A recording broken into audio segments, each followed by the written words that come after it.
All right. Welcome to our Facebook live stream. I don't see our Sergeant at Arms yet, but he will be, our Sergeant at Arms will be monitoring the Facebook chat, and so if you are watching on the live feed and want to participate in the meeting, we'd love to have you participate. And our invocation today,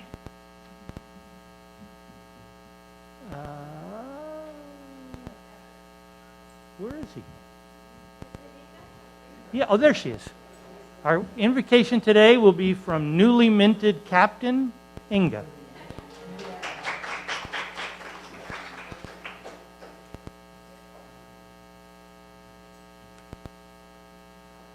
Hope you don't mind. It's a little easier to talk like this. This invocation is kind of interesting. I was looking at the different Rotary ones, and something kind of stuck out, so it was a little bit of a blend of the Rotary and a little bit of my personal faith, and I'd like to share it with you. And in this year, we've seen a lot of turmoil and upheaval, and a lot of people may find themselves growing tired. Kind of tired of the news, tired of finding new ways to deal with the new normal, and kind of just, sometimes tired of trying. Life can be exhausting anyway, but even more so with constant change and with the future being so uncertain in some ways. But even though we may be growing tired, there's one thing that remains, and one thing that we definitely always see as Rotarians as something we must strive for. And that is there's still service to be done, no matter what's going on. And as Rotarians, we gather here today in that spirit of service and in faith. And I'd like to share a little bit of my personal faith with you again, with the Bible, specifically a verse from Galatians chapter 6, verse 9. It says, "And let us not be weary of doing good, for in due season we will reap if we do not give up." So I ask fellow Rotarians that may we not give up in our quest to serve and keep faith that soon this time will pass and that we can finally serve our communities with even more vigor than before. God bless us all.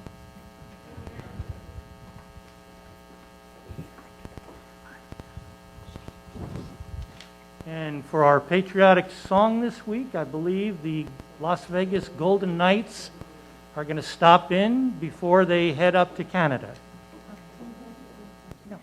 Please welcome to the ice to perform the Star-Spangled Banner, Carnell Johnson!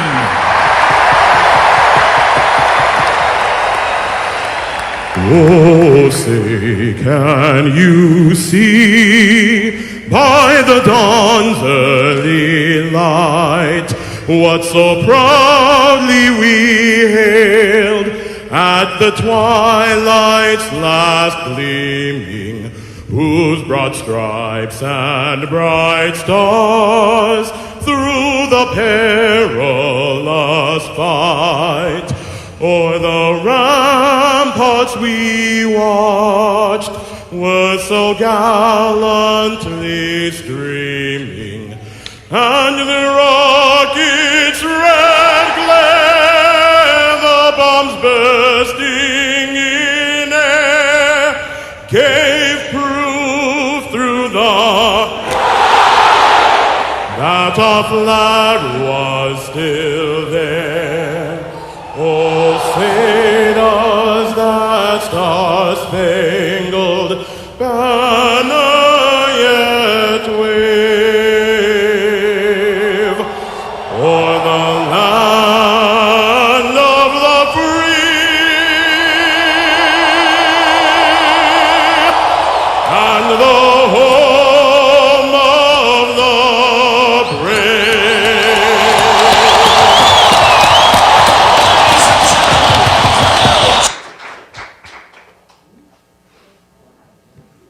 Thank you for all of you who showed good sportsmanship and did not boo when Alex Ovechkin showed up in that video. Please join me in the Pledge of Allegiance. I pledge allegiance to the flag of the United States of America and to the republic for which it stands, one nation under God, indivisible, with liberty and justice for all. Thank you, and please be seated.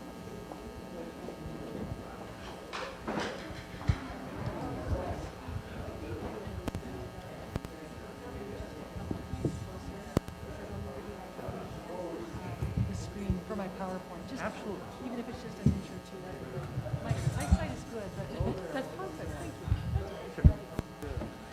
We're at the kids' table. Thank you to the members, particularly the 25 Club members who helped with the setup today. Thank you, Kathy. Thank you, Carrie and Andy, for being the greeters. Inga for the invocation. Mike, who will be our Sergeant at Arms and is monitoring your Facebook feed. Carrie and Bart, who are going to do the teardown later on. Jana, who I assume is watching on Facebook and will be our scribe. And our paparazzi, Tina Bishop. Thank you all. It's my understanding that we do have some guests here today. And so, let's see, Mike Ballard, if you want to introduce your guest.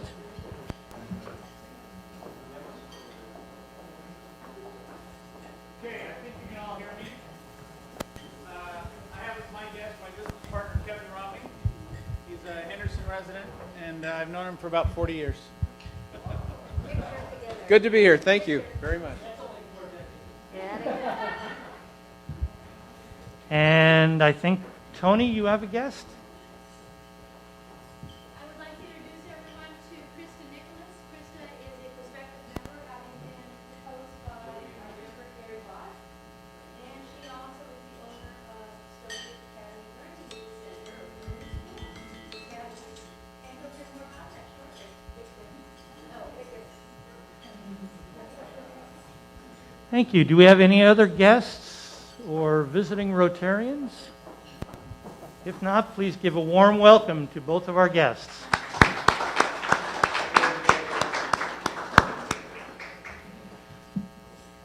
As you've probably noticed in the weekly wheel, we've changed up a few things, and one of them is to add a page for the committee, each of our committees, to do a little spotlight describing what they're doing. In previous years, committees gave their reports during the Board of Directors meeting, which didn't always filter down to all of the membership, and so we're trying this out to see if this is a way that we can get each committee connected to every single member.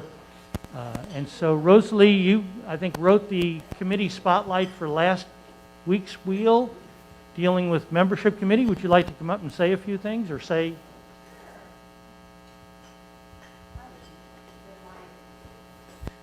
And while she's walking up, Karen Wiesenhunt says hello.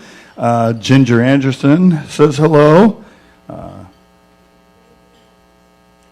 Hi, everyone. So, hello. So in the wheel last week, just to kind of show you which we're talking about, is this. In the spotlight area, it's going to be on the next to the last page. And Tony and I took the time to write a really nice little bio about what our membership is about. So you're going to have to reflect back to last week's wheel in order to see it. But there is a breakdown of some of the items that we need help with in regards to recruitment and mentorship. And mentorship, we're looking to put together a list of individuals who would be willing to be a mentor to our newest members coming into the club. And we need about 7 to 10 people on that list. Currently, we probably have a couple that we go to kind of on a regular basis, but we'd like to match people up with other individuals based on personality or likes, and get them acquainted through just basically a friendship, and maybe having coffee or lunch together and getting to know each other a little bit better on a personal level. And then, of course, they can also talk a little bit about some of the Rotary activities that we do. Also, we're looking to add 3 additional people to the recruitment side, and that would be people who are going to help us vet our website leads, our RI leads, and our guests that we're reaching out to see if they would be interested in joining the club, or prospective referrals from internal members. So if you guys could just think of those 2 areas that we're looking at, and if you need additional information or more discussion around it, please see Tony or myself. I'm also going to prepare an email to go out for the club membership to note these two things that we're looking for. So if you're interested in signing up, please respond to that email to Tony or I so we can get in touch with you and give you more detail. And this is it. Thank you, Rosalie. And Kim, you got the spotlight in this week's wheel. Is there anything you'd like to tell us in particular about the foundation? Yeah, hi everybody. So basically for this week, there's a little spotlight on the Rotary International Foundation. For those of you who are newer, we have Las Vegas Rotary Club Foundation, which is here locally, that supports our particular club.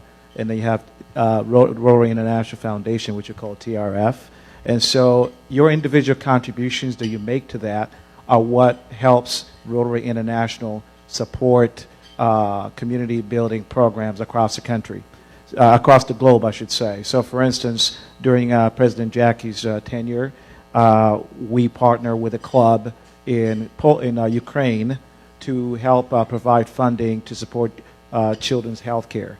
And we have partnered with other clubs across the globe to address issues that have to do with food insecurity, water, and access to education, which are some of the principles that we like to support. So if you look at the spotlight there, you'll see the key tenets that Rotary International Foundation likes to stick to, which is promoting peace, fighting disease, providing clean water, saving mothers and children, supporting education, and growing local economies.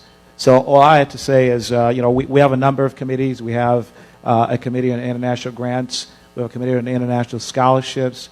We have a committee that deals with peace. And then, of course, we have a committee that works on the different annual funds that exist within Rotary. So Polio Plus, Paul Harris.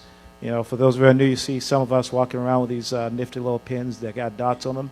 So that's a Paul Harris. You get recognition for that after making a $1,000 contribution. And so from my perspective, if you're ever curious, want to be involved, let me know, because at different times that we need different coordinations for the different programs that we do.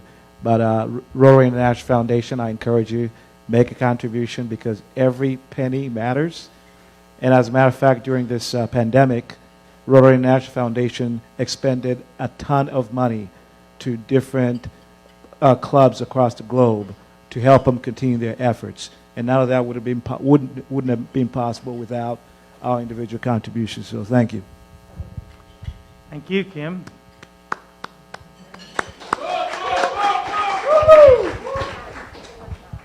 And we like to think of Rotary International grants going to help out in third world countries, but I'm happy to say that our District 5300 recently announced that we were awarded a grant, and it will be used for COVID response, and it's not in third world countries, although I suppose if you ever heard our former mayor, Oscar Goodman, talk about the city of Henderson as a third world country, he would count that, but I don't count Henderson or North Las Vegas as a third world country, and they will be part of where we will be spending this money for COVID response. The Alpine Picnic. Do we have somebody who wants to update us?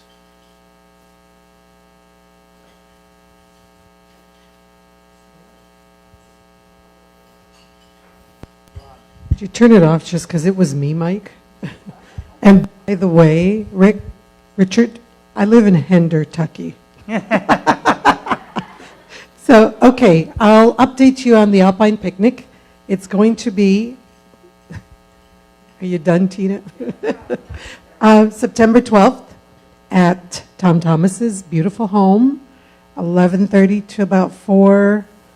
We'll have to start throwing you out if you hang out a little later. You're just going to have to clean up the whole house.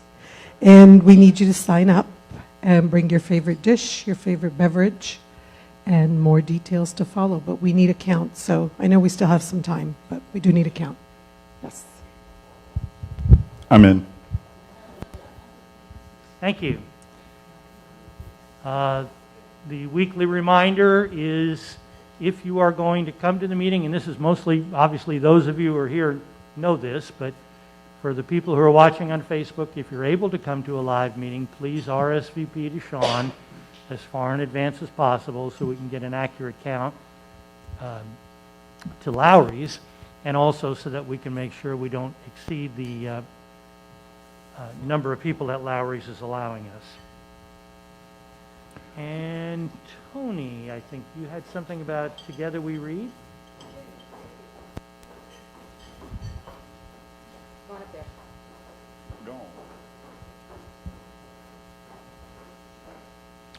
And Karen Wiesenhunt wants you to know you did a good job, Kim. Coming to you live via the www. Thank you. Can I touch it?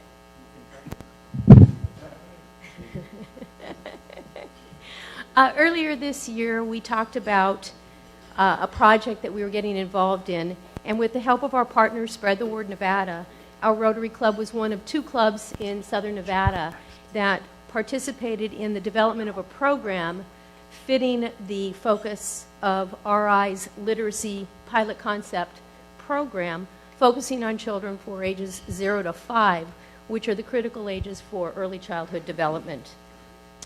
We found a program after some time that we felt was easily able to be duplicated across the entire United States at every Rotary Club in any fashion because it's really simple to do. That was a family reading program that was used by the Northern Nevada Literacy Council, and the program is geared toward reading with children. It's teaching the parents how to read with their children, not reading to them. The program engages the children in the process with their parents or their guardians with the use of books geared towards 7 essential developments and developmental skills for success in school and in life thereafter. Where's Kirk to flip it? Oh. Next one. Our initial committee was made up of, and is made up of, 6 very dedicated Rotarians and 4 Spread the Word Nevada volunteers who jumped in, and we were able to gather a very small group of students from Beckley Elementary School, and we were able to put together our program with the kids, hopefully at Beckley in the Mentor Center that we already have available there. And we were ready for training. And then what happened? COVID. We were stopped in our tracks.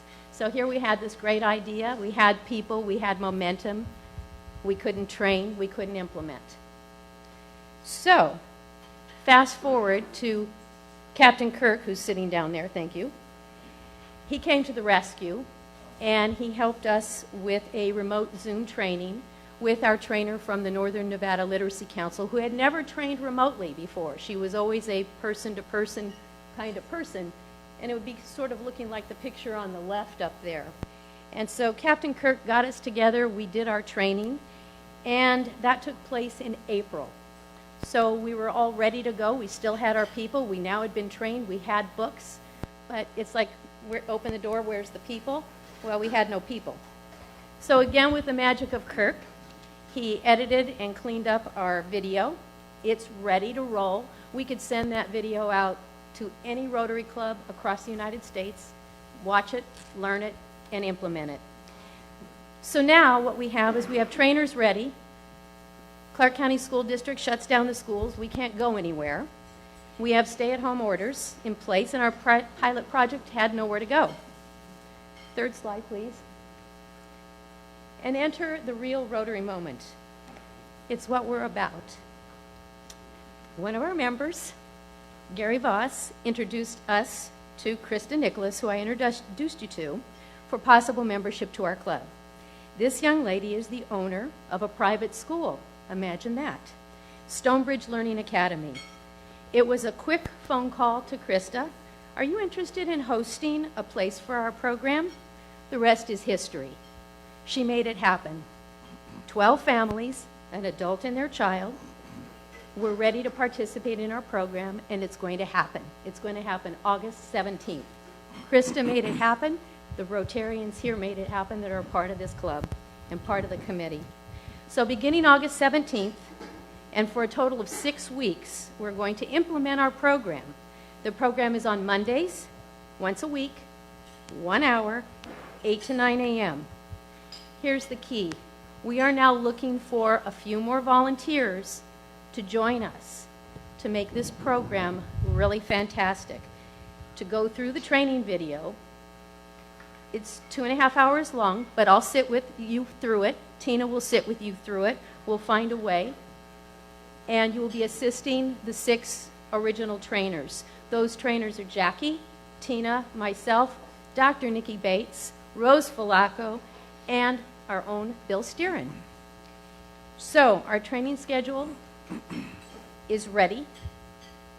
We just need people to volunteer. So if you are interested in helping, being available to be an assistant to the trainers beginning April 17th for only 6 weeks, any one of them. I'm sorry, August 17th. I'm sorry. Thank you. See, you were listening. Yay! See Tina, see myself, ask Jackie. We're all here. We're available. We can answer questions. We can work with you on scheduling. We can get you trained. We can get you assigned to one of the books that we're already doing. They're fun books. And we will be at Krista's facility, socially distancing, with our masks on. She has an amazing setup. Her rooms are large, they're bright, they're cheerful, and all we need is some additional volunteers. So come on and help. Thank you.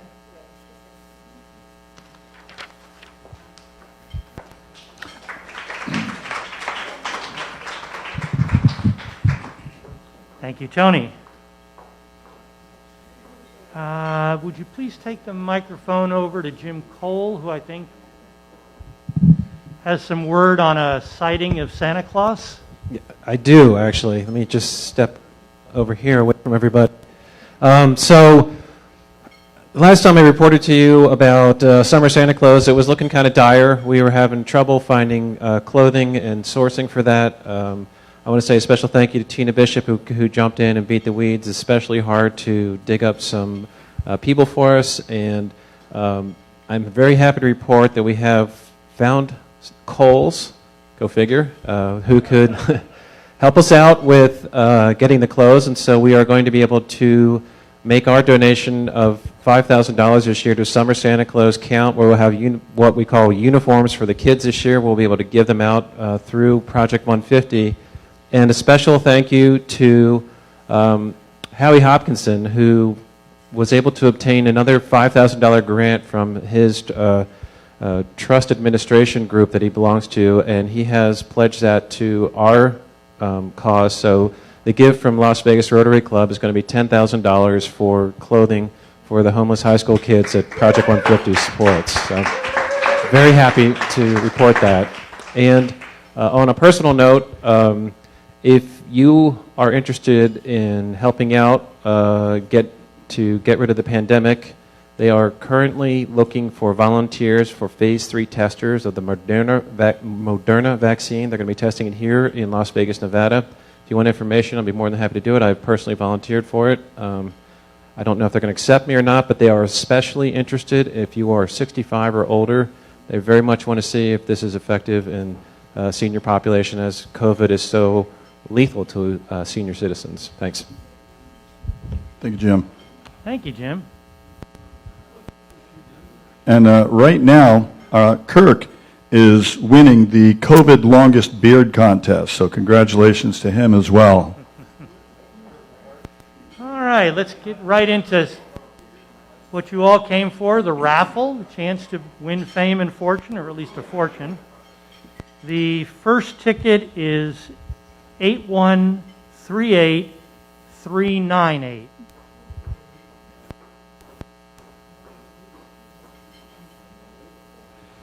Eight 398.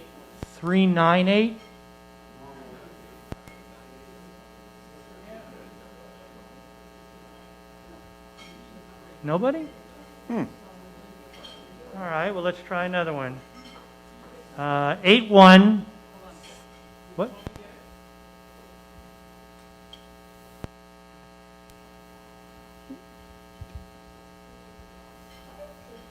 Did somebody have 38398? No? How about 8138405? Well, come on down and see, There you go. Little traveling money. see if you can pick a joker, Carolyn. That'll buy you some gas.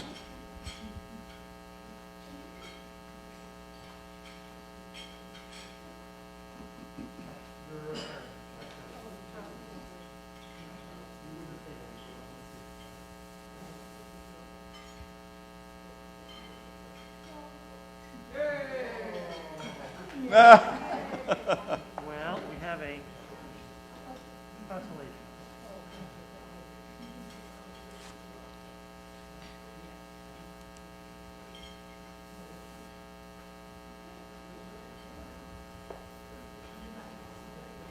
You know, we need another ticket, don't we? Oh, great.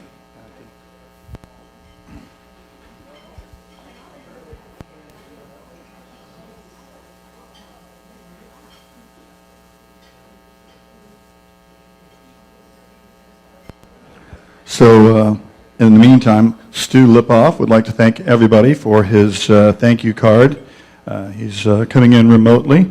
And also, I don't have that from Jim Hunt. But Jim Hunt has also said that we have given away 5 wheelchairs. And so thank you very much to everybody who contributed and helped out with that effort as well. Great. For the chance to win the Lowry Bucks, 8138310.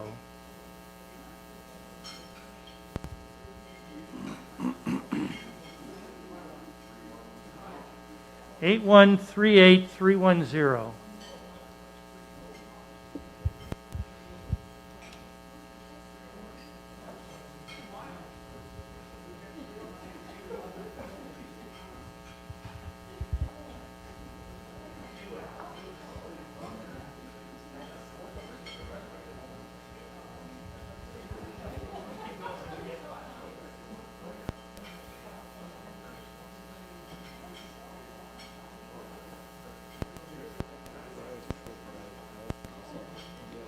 All right. I need some For Lowry Bucks, 8138327.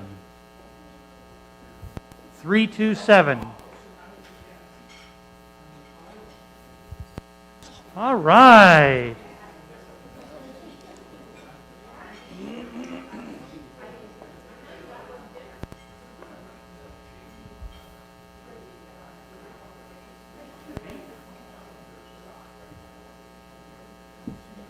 And here comes the picture.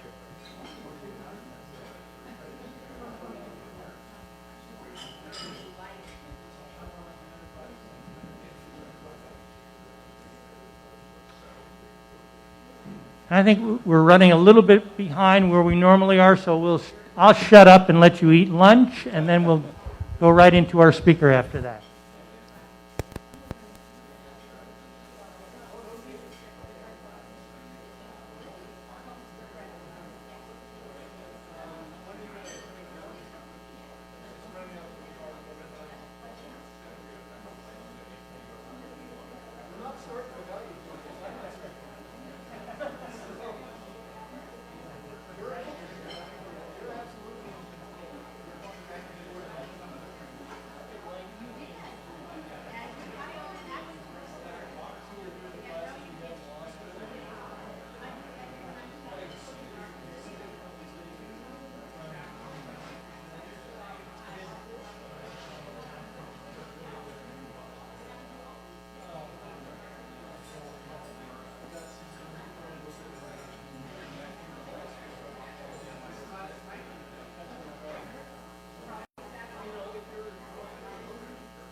Good afternoon, fellow Rotarians.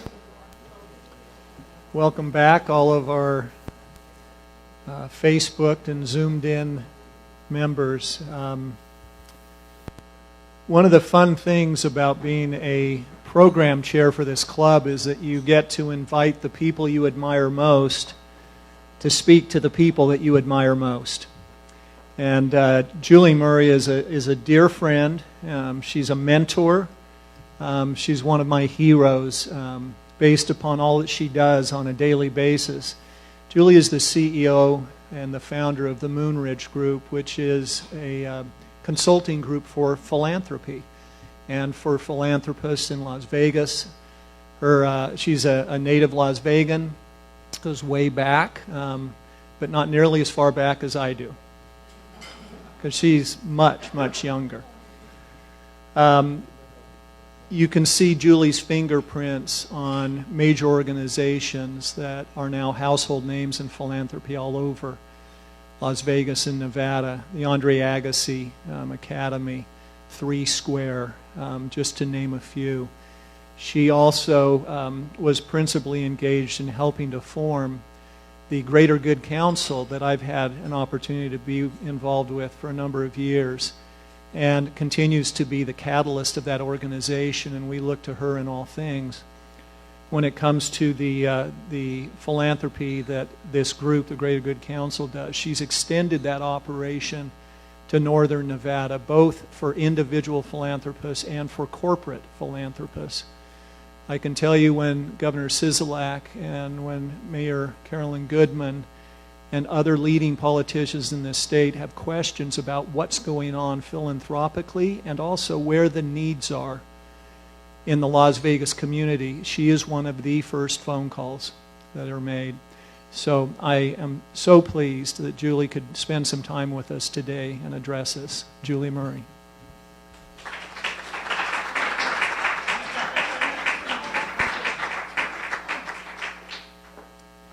Good afternoon. I have not been out since COVID hit. This is my first time.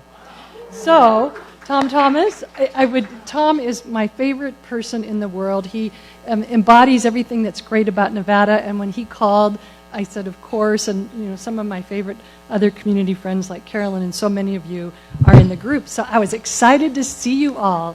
And for today, Tom asked me to speak about community. And one of the things that you'll see throughout is resiliency and hope. And the resiliency talks about what Inga talked about, like how the heck do we get through this? And Inga, that was so beautiful. And I was talking to Bob, who has the print shop, about how resilient all of us who are business owners are having to be. And there are, some experts are forecasting 50% of nonprofits will go out of business by the time all of these crises are over, and the same thing is being said about small businesses, restaurants, nail salons. All of these small businesses are at risk. So resiliency and hope. So the first part of my speech, I'll talk a little bit about what we're going through, just because I know Tom loves metrics and stats. So the first part includes some metrics, and then at the end, there's some really good things on the horizon that will be designed to give you hope to share what's occurring. So to start, I want to share that here's where we are with COVID-19. And you probably have seen this in the Review Journal and many other places, and I think I'm going to look at this one, so forgive my back. You see that we all thought, at least I did, in the pandemic that when it hit 113, the virus would be, squished, like the flu goes away, and it's not happening. The virus is continuing. The trends are getting greater. So we all are still in and needing to be resilient to get through this. And so if you look at the next slide, if you compare us, I wanted to escape and get away to some of my favorite places around us, but you see that a lot of our neighboring states are struggling, and we, though, are right up there with high numbers. However, I want to share what we've done in Las Vegas that makes me so proud of you and of community leaders. So around mid-March was when we first started to hear a lot about COVID in Nevada. And it was on that day that County Commissioner Marilyn Kirkpatrick said to Poonam Mathur, I'm really worried about people getting left behind. So primarily senior citizens, people with secondary health concerns, people that can't get out and go to Three Square or go to their church or to Catholic Charities to pick up food. And how will we even know that they're out there? So Poonam called Elizabeth Blau, do many of you know Honey Salt, and she has a few restaurants in town, and myself, and said, can we deliver something that meets Commissioner Kirkpatrick's needs of making sure no one falls through the cracks? And the way we did that is we worked literally in Elizabeth's home for 2 or 3 12-hour days, and we didn't know how to put this together, but by the end of the 3rd day, and Poonam only would zoom in. At that point, Poonam was not going out. So Poonam zoomed in, Elizabeth and I were at her home, and we came up with a model that is called Delivering with Dignity. And I'll take a pause right here before we go down the rest of the list and share, because I was having a conversation before with one of your other team members who just left, and it was Jackie. And Jackie was saying she's been looking into Delivering with Dignity. But Delivering with Dignity is run by volunteers. So Poonam Mathur, who many of you know, donates all of her time, many hours per day. So every day, Monday through Friday, there are several employees that now kept their jobs in restaurants, are making the meals that Delivering with Dignity buys.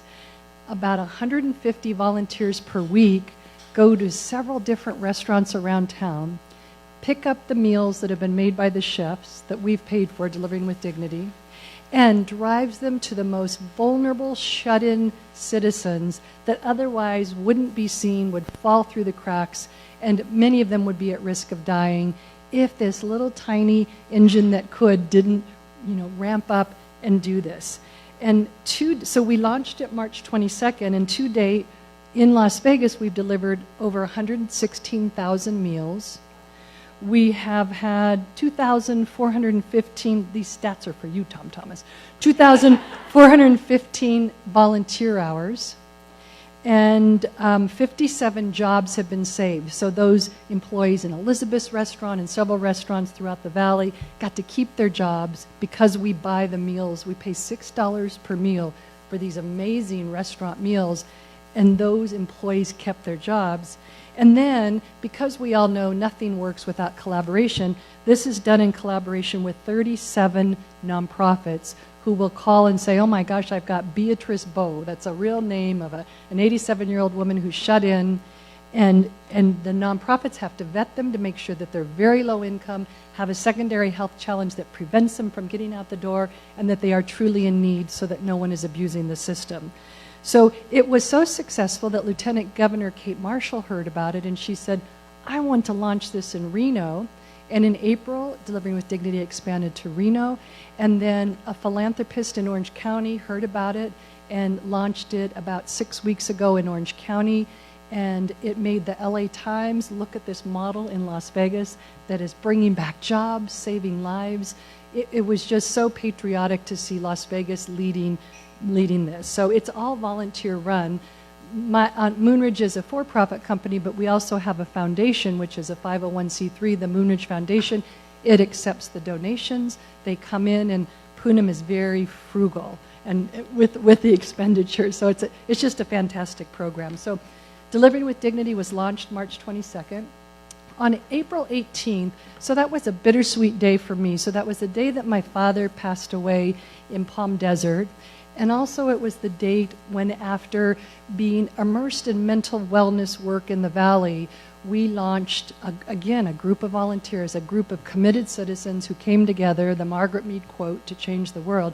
We launched Hope Means Nevada, and it is a mental wellness campaign that R&R partners in their foundation gave over, gosh, it's now 2,000 hours.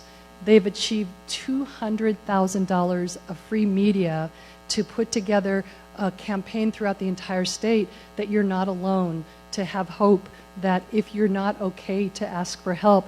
And R&R did a lot of research, and pre-COVID, 1 in 5 of us struggled with mental health, just anxiety, depression, self-harm, and now it's so much greater. So this launched during Lady Gaga's concert. It was her virtual concert that she curated, and it had 1.8 million hits within a short period of time.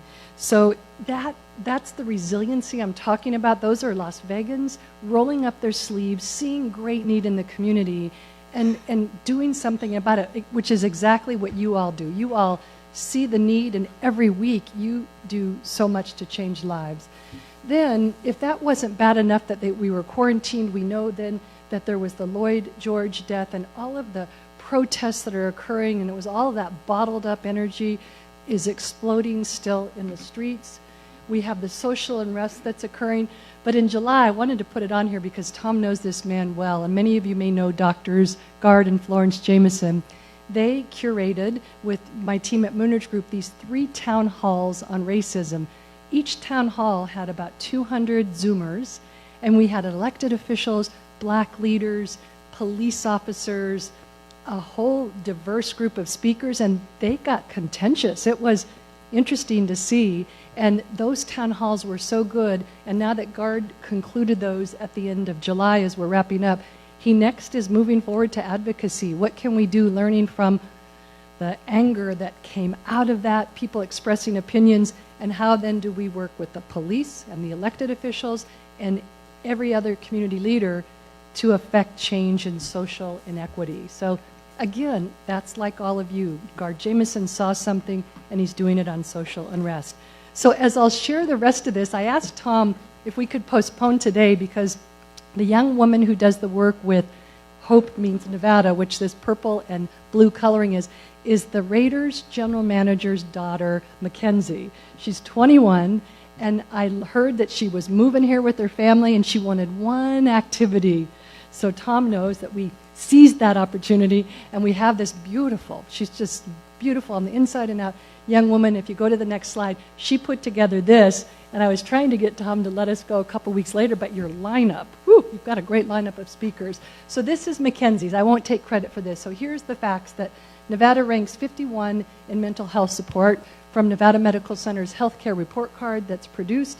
1 in 4 Nevadans has suffered from mental health at some point in their lives, and 50% don't seek help because of the stigma, because it's not okay to say, whew, I am not okay. Suicide is the #1 cause of death in our children in Nevada, age 11 to 19.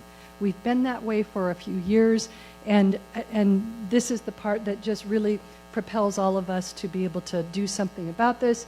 The mental distress helpline is up by over 800%, and both domestic violence calls and the number of people seeking help, and this stat is from Stacy Alonso with Noah's Animal House, who works with Shade Tree. We know that they're getting so many more intakes at Shade Tree and Noah's Animal House, but we know that you all read the RJ, that the number of incidences reported since the kids aren't in school is being hidden. And so next slide, please. So what the mission of this volunteer-led event, Hope Means Nevada, is to elevate the conversation around the importance of mental wellness, especially now, and focusing on reversing the teen trend of suicide, and to raise funds that will directly benefit mental health. And the reason this is important is you all know teens in your life, either family or friends. They're losing their sports, which is the way that they get out and release their energy. They're such social creatures, and they're now shut in, no school, distance education. Some can't afford the Chrome tablet. Teens are suffering, and before suicide was the #1 killer of our youth, and we really want to do something about it. So next slide. Next slide. Oh, so this is the video that R&R put together that was on Lady Gaga's concert, and if you see it now that you know the purple, it is on NPR, the verbal part, and on TV quite often. So let's see. 1 in 5 Nevadans struggle with mental health. Hope means someone to lean on. Nevada has one of the highest suicide rates. Hope means we can lower it. In a time when we are all isolated, hope means no one is alone. Check in on 5 of your friends. Ask 5. It could save a life. Hope means a future. Hope means everything. Hope means Nevada. Thank you. Next slide, please, Kirk. 1 in 5. And so, again, this is all volunteer. R&R's donated the time to produce this. The media stations are running it throughout the state. And this is the website. So ideally, let's say all of you took my challenge and you went to your family and friends and you just asked them, are you okay? Just those simple words. If you don't find 1 in 5 will say, no, I'm not, I would be surprised. If you don't find more than that, I would be surprised. There's a website, hopemeansnevada.org, and there's resources on there. There are hotlines on there. And so truly, if you do take my challenge to Ask 5, and you do find someone that does need resources, you know, they're just readily available. And especially our youth, they just do things on their cell phone. So for them to find it easily is really great. And next slide, please. The great thing is we're looking at the diverse need for this, and R&R is having it translated into both Spanish as well as English, so all of the materials you'll find in both. And let's see. Oh, and this is great. So Carolyn and I serve in International Women's Forum, and one of our members is Angela Edgeworth, and she and her husband own Petey Pet. It is a children's shoe company. It's a global company. They compete against Zappos. Shoes just for kids. We love this family. Those are her 2 Gorman daughters. They're age 12 and 14, and they co-chair the Hope Means Nevada Teen Committee. They have 50 teens from throughout the state who have a Zoom call once a month, and they want to reverse the trend because they're the ones that are having their friends lose their life to suicide. So as a surprise to them, because Carolyn knows I love the Edgeworths, they're just such an amazing family. Every time they Zoom, I have a surprise visitor. So the first pop-in visitor to Zoom was Lady Gaga's mom, Cynthia. Lady Gaga supports our work, and can you imagine these teens? You know, teens are so, much fun. And they're talking, though, about a pretty serious subject, and there zooms in Cynthia Germato, and she's just beautiful. And she did it to check in on them, to listen to them, and she was texting me saying, oh my God, these Nevada teens are amazing. So then the next month's teen committee, Lady Gaga's executive director, who's also just angelic, Maya Anista Smith, she zoomed in. And then their call last week, I asked them so for Henderson. Okay, who's the Henderson resident right over there? Yes. These girls, I asked them who else they wanted to have Zoom in as a surprise guest, and I gave them a long list. And they are Henderson girls. They live in Dragon Ridge. They picked Mayor March.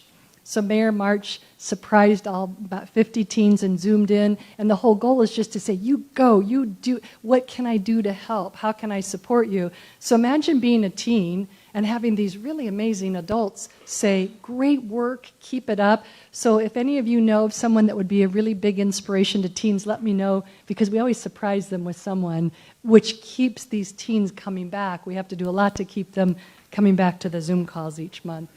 And then two other things that they're doing is, again, this amazes me that they're all, ages 11 to 19. On Tuesday, they're kind of stretching National Friendship Day a little bit longer. I think it might be occurring this weekend, but they have painted, all of these teens, hundreds of rocks, and they'll be sneaking out to parks at 10 a.m. on Tuesday and placing these beautifully painted hope, love, you're not alone, sunshine, all over town. And so we're hoping, and again, Lady Gaga will repost and retweet about it through her foundation. And so again, this is our teens doing something to make a difference. And then the one other thing that the teens are doing is, Tom and I were just talking about Intermountain Healthcare. They gave the teens a $5,000 challenge to raise 200 $25 donations.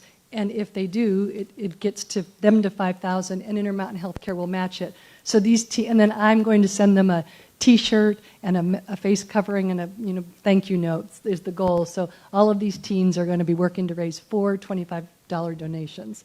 So here's ways that you can help. And Delivering with Dignity needs drivers all the time. So if any of you want to get assigned a restaurant and drive from 11 to 1 and pick up the meals and take them to a senior's home, Guard Jameson does it, and I thank him every week, and he says, oh my gosh, no. He says, it feels so good when you drop them off and the seniors are, saying thank you. So Delivering with Dignity needs drivers. With Hope Means Nevada, if you want to volunteer or donate cash to the $25 match or join one of the WIN had us do a webinar, 2 of them now, where we had the teens and a psychologist and all of these experts talk about mental health, and the WIN had us curate one webinar, and it went so well, we did another. So the third way to help is if you know of any corporations who do want a webinar for employees or vendors or families, it's really a phenomenal activity.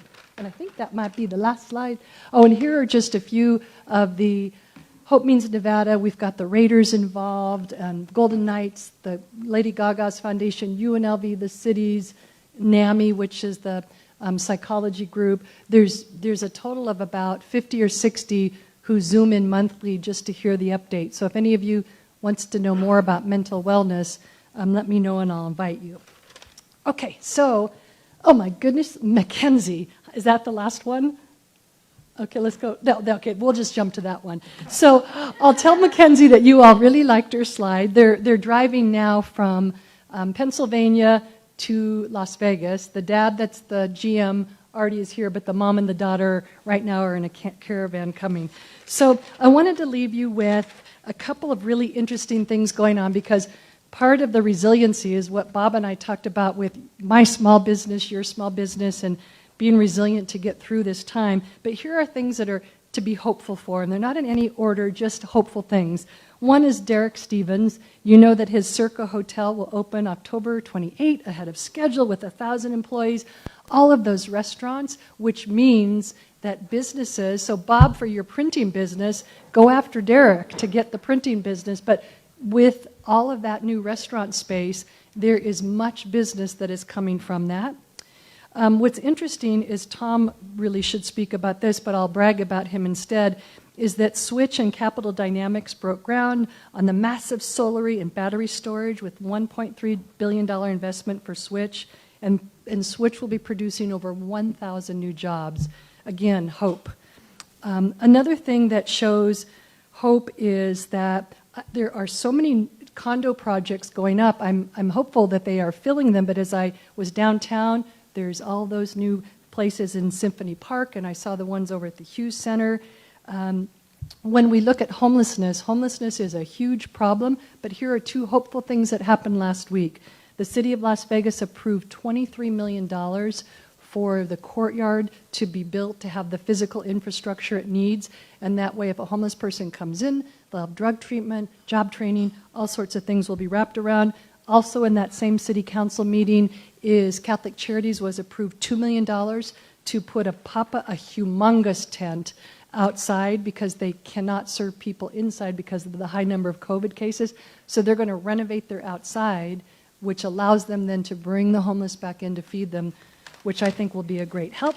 A couple other things that are just really exciting is, and this one is the Virgin Trains. You all saw that they got approval for their $200 million tax-exempt bond, and we're hopeful that Virgin Trains will produce a lot of jobs. And then two examples, in addition to Bob and his printing company, which is, redoing the way you're doing business. One is, there's a gentleman that has Absolute Exhibits. It was the biggest supplier, or one of them, to the convention space. He is now just making face masks. He had to reinvent the way he's doing business simply so he wouldn't have to lay everyone off and he could stay in business.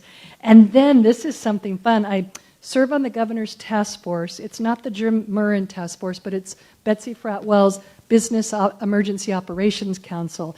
And we meet every Thursday, and it has LVGEA and the EDON in the north and Chambers of Commerce. And we look at how we can make sure that businesses are getting anything needed to survive. So one of the things that they asked our Business Operations Committee do was to distribute 250,000 of these. So we have about 100 left, and now I have about 60 left.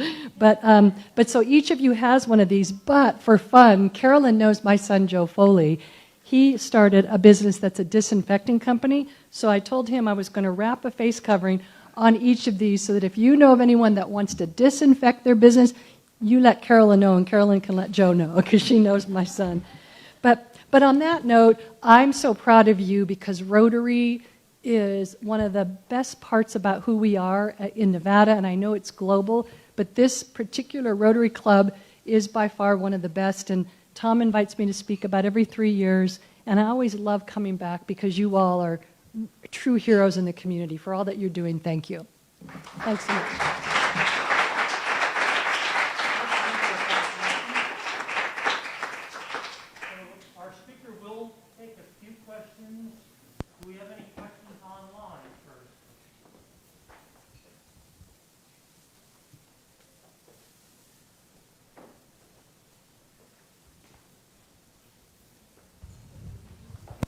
Nothing yet. Okay, how about from here in the room? Does anyone have any questions? Thomas. Julie, because you work so closely with the mayor and her mission on homelessness, how is COVID impacting dealing with the homeless and providing them with services if they get sick and everything? So Tom's question was, how is COVID impacting the work that the mayor's doing and everything? Tom, before they opened that ISOQ center at Cashman, it was pretty frightening because homeless were getting infected, like at Catholic Charities they found, and they had to shut it down right away. One of the employees, a few of the homeless there. And so in our beautiful city, we have so many homeless, and they were then out. So it was so smart for the city and the county to get along, where sometimes they don't, and do that ISOQ center, which then they were able to put anyone that needed help there. But it did shut down last week because they felt like they had done what they needed to do. They sent all of the people that are spending the nights back to the courtyard where they're testing. And UMC has been a hero in all of that. UMC has done a really great job helping nonprofits and the community with the COVID testing. And Tom, I will tell you, is on the Mayor's Fund Committee. The mayor loves him. Oh my goodness gracious, she loves him. She does. Carolyn. Yes, and what's great about collaboration is just that whether it's Three Square or Catholic Charities or Salvation Army or, what's sad is I started off by saying about 50% of nonprofits may close, and the ones that want to stay in business need to collaborate and discuss and share resources and work together, so yes. Yes? Well, funny story is that in the beginning when we did the press conference and we had every TV station, they accidentally listed my phone number. And so I had so many seniors, and my sweet mom is, up there in years, and I just pictured her calling. So I would spend 15 minutes per senior, and they would cry and they would share their stories. And so this is, to Carolyn's point, collaboration is that the UNLV Medical School now is the triage center. So it came off of my cell phone, and the number then goes into their student hotline, and that way the students vet them to make sure that they truly are low income, in medical need, and need the meals. And then if there's an underlying health issue, they are able to say, oh, really, you don't have any feeling in your left leg, and when was the last time? So it's collaboration.